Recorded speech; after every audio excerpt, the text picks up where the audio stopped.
নমস্কার বন্ধুরা, আমি চলে এসেছি বাপের বাড়িতে। আর এখানে হচ্ছে অষ্টম প্রহর। তো ওখানে খাওয়া দাওয়ার ব্যবস্থা আছে, তার জন্য দুপুরবেলায় আমাদের বাড়িতে অনেকে এসেছে, আত্মীয় স্বজন সবাইকে নিয়ে আমরা যাচ্ছি এখন খাওয়া দাওয়া করতে। ওখানে 3 বেলায় খাওয়া দাওয়ার ব্যবস্থা আছে, সকাল দুপুর রাত্রি। তো আমরা এই দেখুন সবাই যাচ্ছি। তো এই অষ্টম প্রহরেতে আমার অনেক দিন পর আসা, আর খুবই ভালো লাগছে।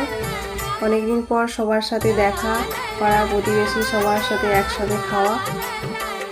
এই গ্রামের অনুষ্ঠান, প্রত্যেকটা অনুষ্ঠান আগে আমাদের কাছে খুবই আনন্দের ছিল, তো এখনও আনন্দের, কিন্তু সেইভাবে আমরা এখন আর আসতে পারি না, প্রত্যেকটা অনুষ্ঠানেও আসতে পারি না। তো এবছর এই অনুষ্ঠানে এসে খুবই ভালো লাগছে, আর এটা আমাদের কাছে একটা স্মৃতি হয়ে রয়ে যাবে এই ভিডিওর মধ্যে।